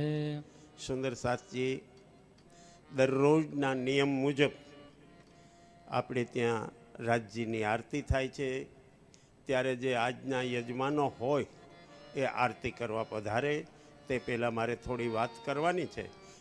યજમાનોના નામ હું જાહેર કરી દઉં કે આપ બધાને ખબર છે કે થોડા દિવસ પહેલાં મારા મનને એવું થયું કે આપણી 16 ને 17 બે તારીખ ખાલી છે, એમાં યજમાન થાય તો બંનેમાં ખૂબ યજમાન થયા. અને સારામાં સારી વાત એ છે કે અમારા વિમળાબેન મગનભાઈ પટેલ USA અને મગનભાઈ ઈશ્વરભાઈ પટેલ હવે હસ્તે કલ્પેશભાઈ પટેલ ગઈકાલની 16 તારીખનો યજમાન પદ તેઓએ સ્વીકારેલ. કલ્પેશભાઈના જન્મદિવસ નિમિત્તે પૂજ્ય મહારાજશ્રીએ તેમને ખૂબ ખૂબ આશીર્વાદ અને વધાઈ પાઠવેલ. આજનું નિમિત્ત એ છે કે આ કલ્પેશભાઈ પોતાના નવા મકાનમાં પ્રવેશ અને મુહૂર્ત કરી રહ્યા છે. તો આપણે બધા એવું કહીએ કે કલ્પેશભાઈના નવા મકાનમાં એઓને ખૂબ શાંતિ, સમૃદ્ધિ અને સંપત્તિ અને સંસ્કૃતિ બધી વસ્તુઓ મળી રહે એવી આપણે રાજજી પાસે પ્રાર્થના કરીએ. એ સિવાય બીજા છે ઇન્દુબેન યોગેશભાઈ સિદ્ધપરા મવડી રાજકોટવાળા, રામુબેન કરમણભાઈ, આ બધા અને આવી જાય. હવે દીવાબેન ધામવાસી દીવાબેન ગિરધરભાઈ પટેલનું આપણે જે પહેલાં જ વાત કરી દીધી હતી અને દેવાબેનનું ધામ ગમન 15 તારીખ સોમવારના દિવસે થયું. એના નિમિત્તે ભાઈ શ્રી ગોરધનભાઈ પટેલે ત્યાંથી 25,000 રૂપિયા શ્રી 5 નવતનપુરી ધામની જે નિજાનંદ ગૌશાળા છે એમાં આપ્યા અને બીજા 11,000 રૂપિયા આ દીવાબેનની કાયમી તિથિ જેમાં રાજ્યને ભોગ લાગે છે એના માટે આપેલ છે. આપણે એમને ખૂબ ખૂબ એમના આત્માને શાંતિ મળે એવી રાજ્ય પાસે પહેલાં જ આપણે મૌન રીતે પ્રાર્થના સ્તુતિ કરી અને એમને આપણે ભાવાંજલિ અર્પણ કરી. હવે ખાસ તો વાત એ છે, ખુશીની વાત છે. આજ મારે બહુ કંઈ કહેવાનું તો છે નહીં, પણ ખુશીની વાત એ છે ગઈકાલે આપણે નક્કી થયું કે 300 ખુરશીની જરૂર છે અને ખુરશી આવી પણ ગઈ છે. આ ખુરશી આપણને બજારમાં 360 રૂપિયામાં મળતી નથી. એ ખુરશી આપણને 310માં મળી, પણ આપણે આ સદગુરુએ 313 આત્માઓ જગાડે એટલા માટે એક ખુરશીની કિંમત 313 રાખેલ. આ પૂરેપૂરી 300 ખુરશી અત્યારે પૂરી થઈ ગઈ છે. હવે કોઈની મનની ઈચ્છા હશે તો મનમાં રહી જશે, બીજું કાંઈ કરજો. બોલો કૃષ્ણ કનૈયા લાલ કી જય, સદગુરુ મહારાજ કી. હવે આરતી કરવા પધારે. ગઈકાલે આપણે એક વાત થઈ હતી ને કે રાજજીનો આપણા ઉપર કેટલો એહસાન, રાજજીએ આપણને કેટલું કેટલું આપ્યું એના વિશે મેં ભજન એક ગાયું. આપને બધાને યાદ તો હશે કે ધરા રચી ધન ધાન્યો દીધા, તન ઢાંકણ વસ્ત્રો દીધા, ખાનપાન દેનાર. આ ખાનપાન દેનારાને આપણે કંઈ પણ ચૂકવવું પડે અને એનાથી વિશેષ પરમાત્માએ આપણને શું આપ્યું ખ્યાલ છે? એ સૃષ્ટિના સર્જનહાર તારો હો જય જયકાર પવન પહાડ ને સમુદ્ર ખારા રાજ્ય આપણા માટે આપણું આરોગ્ય જળવાઈ રહીએ એટલા માટે પવન પહાડ અને સમુદ્રની રચના કરી પવન પહાડ ને સમુદ્ર ખારા વરસી મેઘ કરે જલધારા પવન પહાડ ને સમુદ્ર ખારા ભરૂચ 5 ખુરશી શ્રી કૃષ્ણ પ્રણામી મહિલા મંડળ યુવા પાર્ક તરફથી મળેલ 5 ખુરશી કૃષ્ણ પ્રણામી મહિલા મંડળ મયુર ટાઉનશીપ તરફથી મળેલ 5 ખુરશી રમેશભાઈ ધનજીભાઈ અકબરી જામનગર 11 ખુરશી ગોબરભાઈ ધામવાસી ગોબરભાઈ અરજણભાઈ અને સાવલિયા અને એમના ચિરંજીવી ધીરુભાઈ તરફથી 11 ખુરશી મળે 10 ખુરશી વિનુભાઈ ડાયાભાઈ સાવલિયા સાજિયાવદરવાળા હાલ અમદાવાદ તરફથી મળેલ 21 ખુરશી પોપટભાઈ લાખાભાઈ સોજિત્રા મૂળ વેરાવળના અને હાલ જામનગરમાં રહેલ છે એમના તરફથી મળેલ 5 ખુરશી પ્રવીણભાઈ પોપટભાઈ નારિયા જામનગર 11 ખુરશી રામચંદભાઈ દુલાણી આપણા જે પરમાનંદ સ્ટીલવાળા છે ને એ આજે જ લખાવી ગયા 11 ખુરશી અને પૈસા પણ ભરી ગયા છે ભગવાનજીભાઈ લવજીભાઈ ચોવટિયા 5 ખુરશી અને 5 ખુરશી એમના ધર્મપત્ની પ્રભાબેન ભગવાનજીભાઈ ચોવટિયા તરફથી અને 5 ખુરશી નહીં 5 ખુરશી ધામવાસી ખડા પ્રસાદ હસ્તે મનોરથ શાસ્ત્રીજી નવતનપુરી ધામ તરફથી મળેલ 5 ખુરશી ધામવાસી ભાવેશભાઈ કેશવજીભાઈ ભંડેરી માંડાસણવાળા તરફથી મળેલ 5 ખુરશી જયંતિભાઈ માંડાભાઈ માલાણી જે આપણું મંડપનું કામ કરે છે ને એમના તરફથી મળેલ હસ્તે આશીષભાઈ જયંતિભાઈ અને માલાણી પરિવાર ત્યાર પછી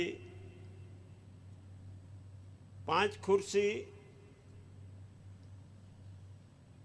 મગનભાઈ જીવરાજભાઈ લીંબાણી મોવિયા એ આજે આવેલા અને 6 ખુરશી લખાવી ગયા છે 6 ખુરશી 5 ખુરશી નાનુબેન નારણભાઈ છનૈયા અંકલેશ્વર 10 ખુરશી બ્રહ્મલીન બાવાજી શ્રી લક્ષ્મીદાસજી મહારાજ નવતનપુરી ધામ હસ્તે ગૌતમભાઈ મુંબઈથી ગૌતમભાઈ તુલસીદાસ ઠક્કર 5 ખુરશી ધરમસિંહભાઈ વસરામભાઈ ગોરસિયા ધરમસિંહભાઈ વસરામભાઈ ગોરસિયા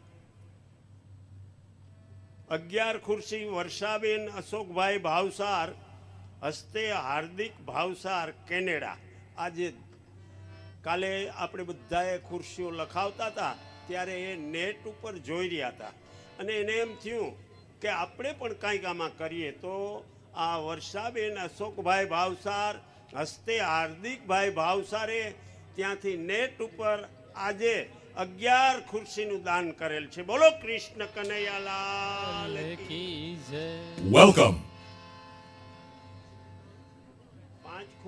5 ખુરશી ધામવાસી વિનુભાઈ નાથાભાઈ કમાણી જામનગર 10 ખુરશી ધામવાસી ધનજીભાઈ વીરજીભાઈ સંઘાણી હસ્તે મનસુખભાઈ ધનજીભાઈ જામનગર 5 ખુરશી ધામવાસી વેજીબેન લીંબાભાઈ પીપરિયા ગામ જામનગર હસ્તે રણછોડભાઈ લીંબાભાઈ 5 ખુરશી અમીચંદભાઈ પરસોત્તમભાઈ પટેલ બાવસર સાબરકાંઠાથી આપણને મળેલ 2 ખુરશી સવિતાબેન પ્રવીણભાઈ વસોયા જામનગર તરફથી મળેલ 5 ખુરશી ધામવાસી રંભાબેન ખોડાભાઈ સાવલિયા અલિયાબાળાવાળા અને હસ્તે મોહનભાઈ જીએબીવાળા મોહનભાઈ ખોડાભાઈ સાવલિયા, 5 ખુરશી ધામવાસી પંકજભાઈ ભૂરાભાઈ ભંડેરી જામનગર, 5 ખુરશી ધામવાસી રંભાબેન મોહનભાઈ ગોહિલ હસ્તે દિનેશભાઈ, 7 ખુરશી ડાયાભાઈ આંબાભાઈ વસોયા હર્ષદપુર. આ ડાયાભાઈ વસોયાને 10 ખુરશીનો ઓર્ડર હતો, પણ આપણી પાસે વધી જ 7 ખુરશી. કાલ આપણે કીધું હતું ને વહેલો પહેલો, તો એના ભાગમાં 3 ખુરશી ઓછી આવી છે. ડાયાભાઈને આપણે વિનંતી કરીએ કે ગમે ત્યાં બીજું 3 ખુરશીનું દાન કરી દેજો. બોલો કૃષ્ણ કનૈયાલાલ કી, સદગુરુ મહારાજ કી, શ્રી પ્રાણનાથ પ્યારે કી. આવો યજમાન જે અમેરિકા વાળા યજમાનો છે, તો આપણાથી હજારો કોસ દૂર બેઠા છે, એ નહીં આવી શકે. આજે આપણું મહિલા મંડળ અને હિન્દુબેન રાજકોટ વાળા બધા આરતી કરવા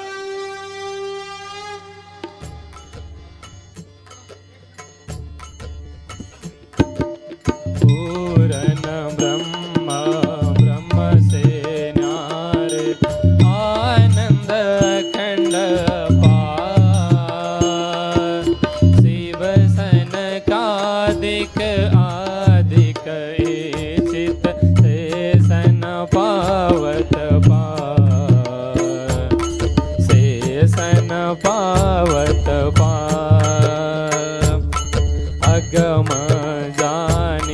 निगम कहावे खोजी खोजी पछिहार जानी के मूलधनी अंगना अपनी सो घर आए हमार, सो घर आए हमार। श्री ठाकुरानी जी सखियन सुधवला लेकर संग पधार, त्रिगुण भास के फंद पर थे सो फंदा निर्वार, सो फंदा निर्वार। वारी वारी जाऊं मैं अपने पिया पर शोभा मुख न आए, सिंहासन आसन बैठारो श्री छत्रसाल गुण गान, महाराज गुण गान।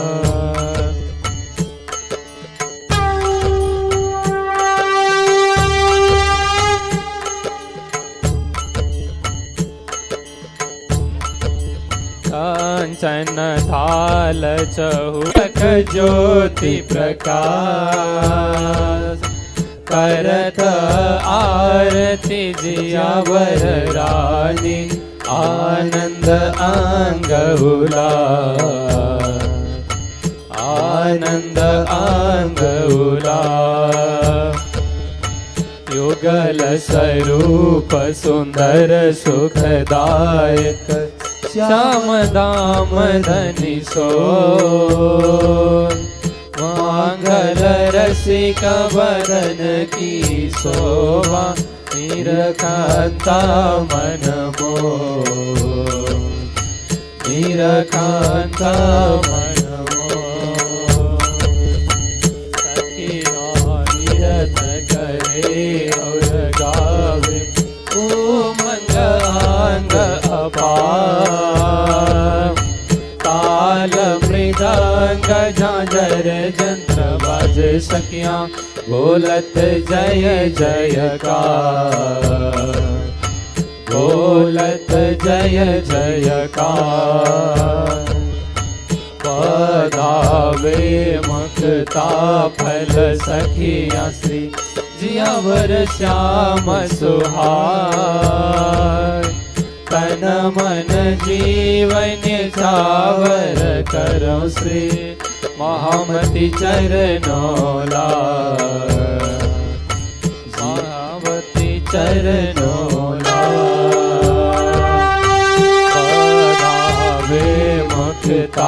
फल सखिया से जियावर श्याम सुहाग।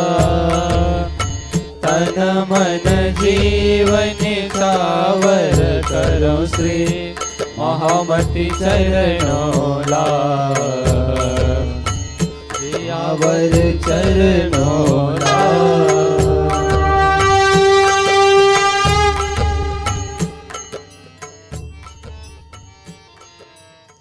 परम सुभग आनंद गुण गाये।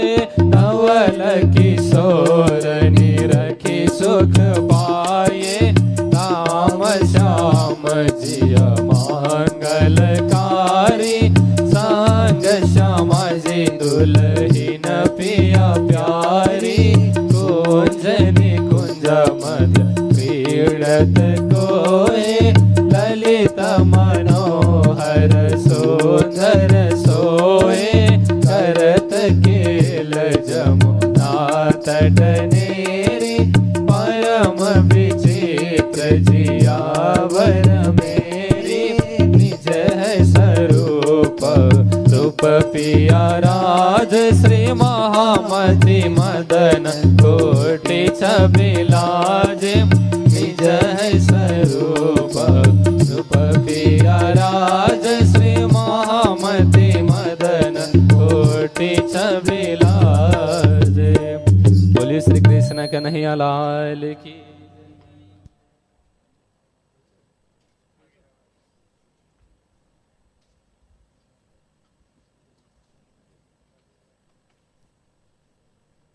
कोटि कोटि दंडवत करूं। कोटान कोट करूं प्रणाम। कोटि कोटि विनती करूं। धनी मेरे सुंदर वर श्यामा जी वर श्याम। धनी मेरे सुंदर वर श्यामा जी वर श्याम। स्वरूप सुंदर सनकुल सकोमल। रूह देख नैना खोल नुरजुमाल। फेर फेर महबूब जी आवत हृदय। क्या किन ने तेरा कोल फेले ये हाल। जाम जड़ाओ जुड़ियो अंग जुगत सो। चारो हार अंबर करे झलकार। जगमग पाग जोत जबेरे ज्यों। मीठे मुख नैनों पर जाऊं बलिहार। लाल अधर मुख हरवटे। नासिक तिलक नीलवट भोए कैसा। श्रवण भूषण मुख दंत मिठी रसना। ये देख दर्शन आवे जोश आवेश। बाहें चूड़ी बाजू बंद सोहे। फुमका पहुँची काड़ो कड़ी हस्त कमल की मुंदरी। नख का नौर चीर चढ़िया आसमान में। ज्यों हक चलवन करे सब अंगुरी। रोशनी पटुकी करी अवकाश में। चरण भूषण जामे झार झाए। कहे श्री महामते मोविन रूह दिल को। माँ सुख चे तोहे अरस परम। जीवत जुगल जोड़ी सुख पावत। जेवत राज श्यामा जी सुख पावत। जेवत धाम धनी जी सुख पावत। जेवत पूर्णानंद सुख पावत। जेव जल अच वाए हो वाला। जमुना जल अच वाए हो वाला। ले बीड़ी पिया सेज पधारे। ले बीड़ी